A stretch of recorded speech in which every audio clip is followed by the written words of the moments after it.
Hey guys, ഇന്നത്തെ നമ്മുടെ recipe ഉഴുന്നുവടയാണ്. എങ്ങനെ ഉണ്ടാക്കുന്നത് നോക്കിയാലോ.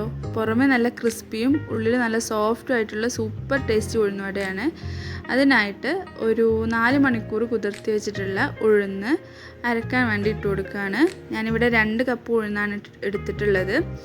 അരക്കുന്നതിന് മുമ്പ് അതിലേക്ക് 2 പച്ചമുളക് കൂടി ആഡ് ചെയ്യുക. ആവശ്യത്തിന് ഉപ്പും കൂടി ആഡ് ചെയ്തിട്ട് ഒന്ന് അരച്ചെടുക്കാം. ഒരു 2 സ്പൂൺ അല്ലെങ്കിൽ 4 സ്പൂൺ വെള്ളം മാത്രം ആഡ് ചെയ്താൽ മതിയാവും. ഒരുപാട് വെള്ളം ആഡ് ചെയ്യരുത്. അരച്ചു വെച്ച മാവിലേക്ക് ചെറുതായി കട്ട് ചെയ്തിട്ടുള്ള ഉള്ളി, ഇഞ്ചി, കറിവേപ്പില കൂടി ആഡ് ചെയ്ത് നന്നായി ഇളക്കി കൊടുക്കാം. ഇനി അതിലേക്ക് കുറച്ച് കുരുമുളക് കൂടി ആഡ് ചെയ്ത് കൊടുക്കാം.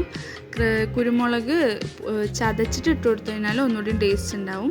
അല്ലാത്തവർക്ക് ഇങ്ങനെ പൊടിയായിട്ടും ആഡ് ചെയ്യാം. ഇത് എണ്ണയിലേക്ക് ഇടുന്നതിന് മുമ്പ് ഞാൻ അതിലേക്ക് കുറച്ച് കായം പൊടി കൂടി ആഡ് ചെയ്തിട്ടുണ്ട്. അതും കൂടി മറക്കാതെ ആഡ് ചെയ്യണേ. എന്നിട്ട് നന്നായി മിക്സ് ചെയ്യാം. കൈ കൊണ്ട് മിക്സ് ചെയ്യുന്നതാവും ഒന്നുകൂടി നല്ലത്.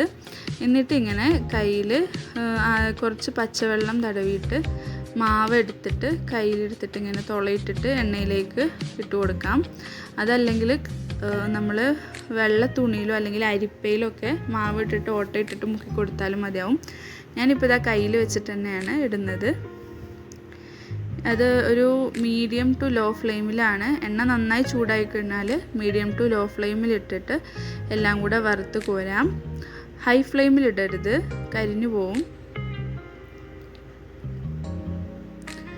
നമ്മുടെ സൂപ്പർ ടേസ്റ്റി ഉഴുന്നുവട റെഡി ആയിട്ടുണ്ട്. ഞാനിവിടെ ഇതിലേക്കൊരു ചട്നി കൂടി റെഡിയാക്കിയിട്ടുണ്ട്. ഇഷ്ടപ്പെട്ടാൽ ചാനൽ ഒന്ന് സബ്സ്ക്രൈബ് ചെയ്യണേ. ഇത് നന്നായി അടിപൊളിയായി തന്നെ വന്നിട്ടുണ്ട്. നല്ല ക്രിസ്പിയാണ്. സോ വീഡിയോ ഒന്ന് ലൈക്കും ഷെയറും കമൻറ്റും കൂടെ